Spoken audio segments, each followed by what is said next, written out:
Refugee, my soul into pieces. I see the barbed wire ripping metal against skin. Crying tears of blood. I hear gunshots in vacuumed silence of the gang's Salva Maratrucha. I push him under the fence, but my son cries. No matter. I do it because I love him. I live with my wife and 3 cute children.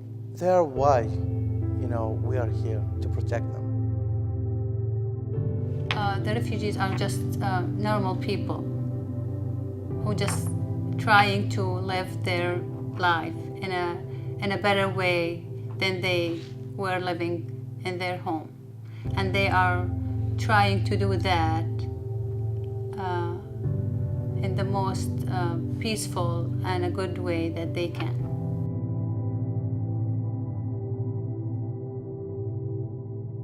My name is Mohammed Al Nasiri, and I've been struggling a lot in my life until I came to the US finally. My name is Isna Zanin. I'm 43 years old. So بحكي عربي. And I talk in Arabic. I always say I'm a former refugee from Iraq, the warrior princess refugee. My name is Selain Lian. I'm married to Deltoy and I have 2 wonderful sons. I live in Dallas. And right now, I run my own business as well, like translation and interpreting service. I contract with anyone. So my name is Ruha and I am a refugee or a former refugee. I was born in Iran and my family and I have been living in the US for almost 5 years. My name is Bisnu Karka and I live in Fort Worth, Texas, and I'm from Bhutan as a refugee. Well, first of all, my name is Gazwan Abdullah, and I am, the first thing, I am a human being. I'm a father of 3 children, and I am a refugee myself.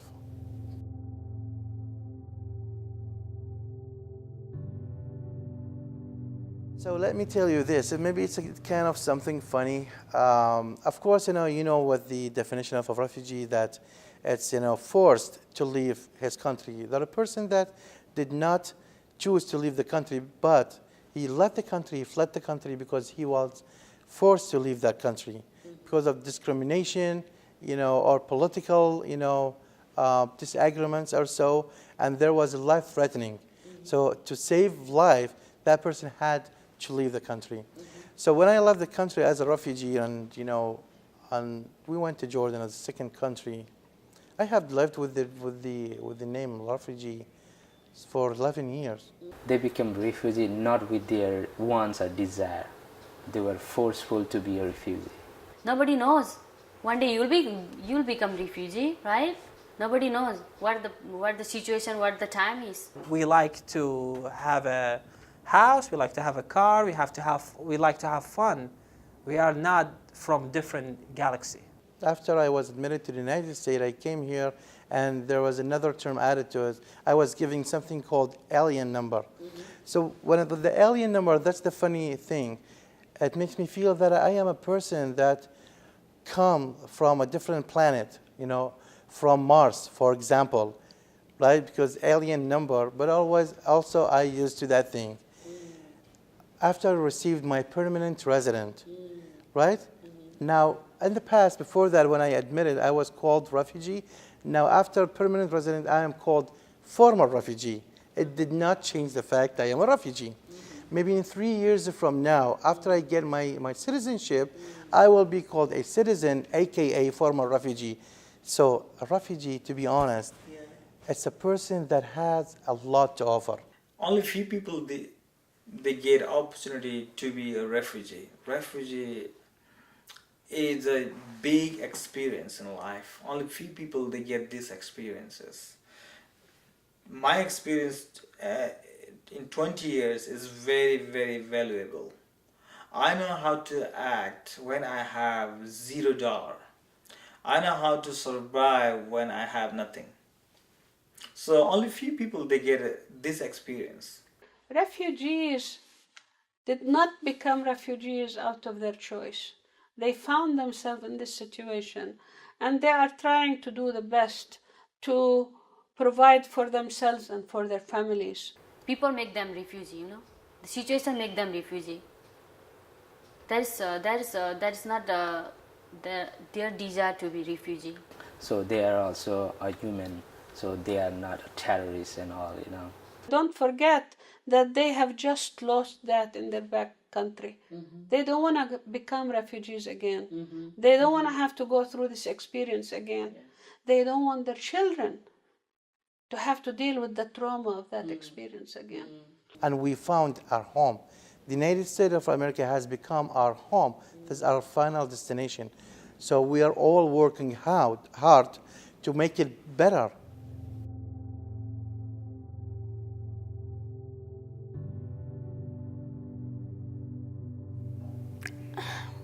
My father came to I was in high school, I was in 11th grade.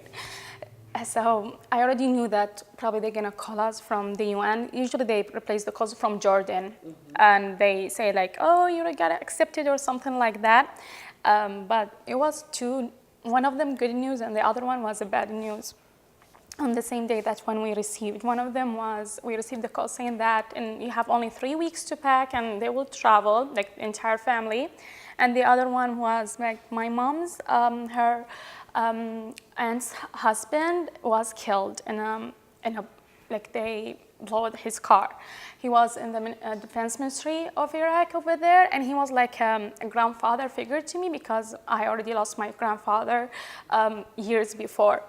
So on the same day, my emotions was very, very like complicated and mixed together about whether I can be happy, but at the same time, like my happiness was killed by hearing the news about someone was really killed on that day. First of all, I just want to say that when I got that threat, and when I got that phone call threatening me and my family that they're gonna kill them, because I work for Fox News and CNN in Baghdad, it was like really bad feeling that I ever had in my life that I could lose my family at any moment.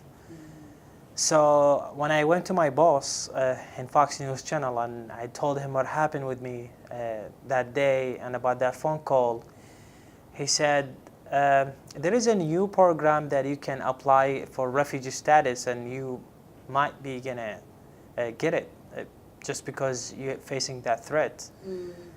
I told him, me going to the US, that's impossible. I don't think so that would happen. I have no language, no English, like nothing. This is like the last thing that I ever think about that I'm gonna come here to the US. You know, for me, you know, before I was threatened and, you know, a message that was thrown in the front yard of our house in Iraq, tucked in with a bullet tucked in that thing. A week before that, a friend's son was kidnapped in return of ransom. Even when his family paid the ransom to the sectarian militia, a 10-year-old boy was sent back, chopped up in a garbage bag. And I was really terrified of what they would do to my family and what they would do to me too. So, you know, the more stories I hear, you know, it knocked me down. And I was diagnosed with something called secondary trauma. My uncle, my family members, or my community members, they don't have what you call expression power in their own language too. Sometimes they don't express themselves in their own language too. They were evicted, they were tortured, and they were blocked from outside world when they were in Bhutan. And you're thinking what? Yeah, thinking about my study, thinking about my life. Like, wow, United States is the country of dream, you know. IOM called me after 2 years, but they couldn't get a hold of me because I keep changing my phone numbers, even when I keep updating them with my new phone number. So I got that call when I was at my grandfather's house, and it was a lady from Jordan. She speaks Jordanian. She told me, hey, is that you, Mohammed Al-Nasri? I said, yeah. I say, well, you're gonna leave in 2 days. to the US. I was the happiest person in the world when I heard that. I couldn't believe it. And I was like, can you guys give me extra day like just to prepare? Like, I was in shock. Like, I couldn't believe it.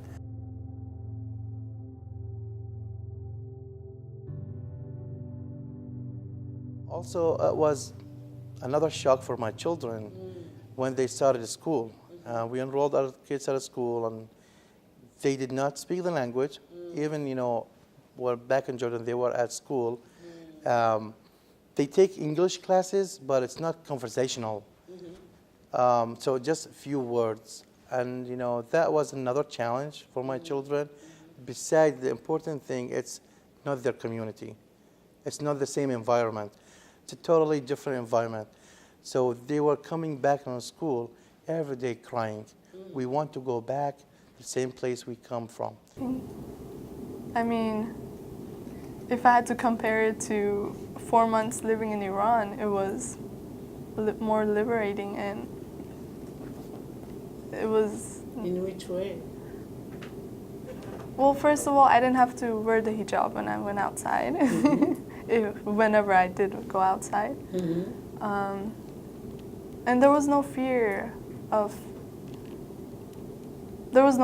period. We were warmly welcomed with open arms from people that I don't know. Just people walking around and say, welcome to the United States, welcome to Dallas. And I felt I'm home because seriously, I am home. This is my home. Dallas, United States, it's my home after I lost my home. He drove us past Richardson Mosque, what is called the IANT. And I saw there are people protesting there at the mosque, outside, holding signs, there, let's say, go back home to Muslim people, Islam. Said, go back home, go back home. And I looked at my friend Jason and said, Jason, listen, we have just arrived. How can we go back home?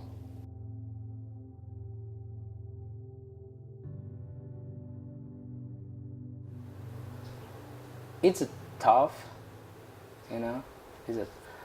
it's tough to be a refugee because you don't have any identity. You are without identity, identityless. So you cannot say your citizenship, which country. So we, even though we were born over there, we cannot have any thing to prove them, okay, I'm from, this country.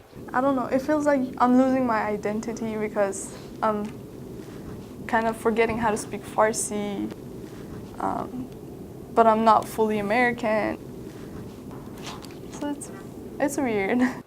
We don't have any status. Refugee, they just like, it is just like we don't have nothing. Refugee is just like that. قبل كانت شعوري ما منيحة، يعني ما كنت حاسة إني عايشة كإنسانة، لأن كانوا بيقولوا لي حتى بهديك الشركة اللي كنا بنشتغل بها بهديك الشركة الباردة كانوا يعني هيك بيشوفنا إنه كنتوا ريفيوجي، يعني أقل من درجة ثالثة من At first, when I worked in that company, I felt that like being a refugee is not even a human because of all the situation living there. Is this the warehouse? Yeah, the warehouse, the cold warehouse. And that was before. But now... بس هلأ لا أنا مثل أي إنسان. But now I am just a person, a human being as any human being. So right now it means being a refugee to me means being a Baha'i who's not wanted in Iran and being an Iranian who's kind of not wanted in America. So it's like always being in that stateless place, kind of. How does that feel? It doesn't feel good. This is our country. After we lost our country, so we have to work hard.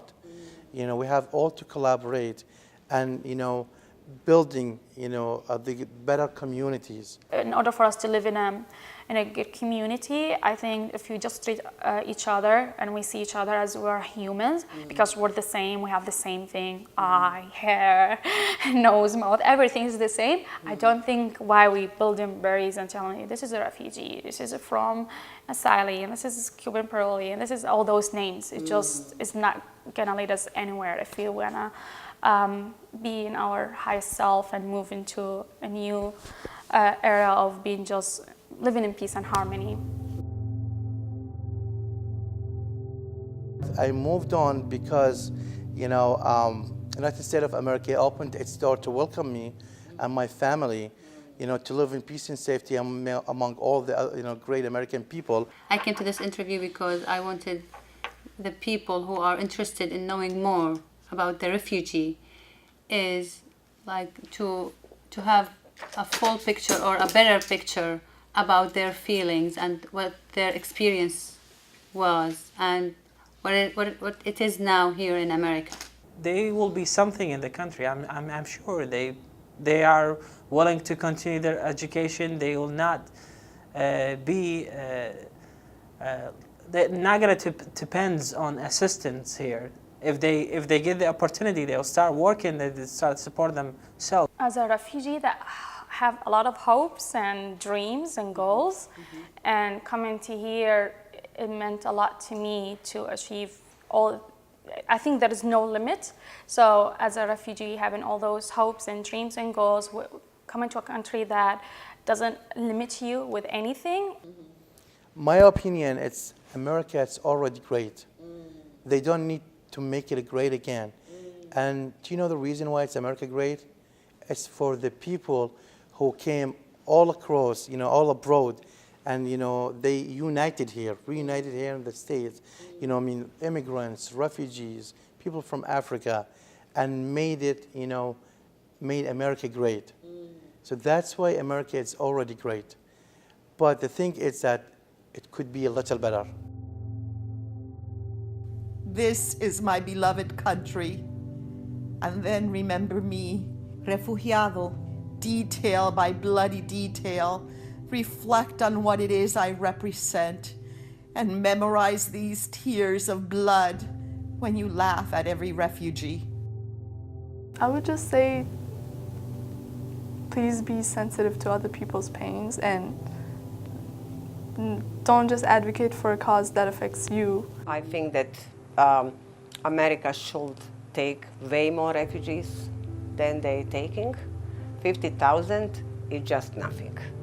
Because right now there are 21 million refugees and only maybe 1% of them will be resettled. 21 million out of 60 million people who are displaced right now in the world, more than ever after World War II, 21 million of them are refugees. Really have refugee status, but they cannot, they have to wait the security, background check, all this takes forever. I just want them to know that these people are just wonderful people who are just looking for better life and safety and better opportunity for their children. Like where they are just regular people who want, peace and love and happiness for their kids like everybody else.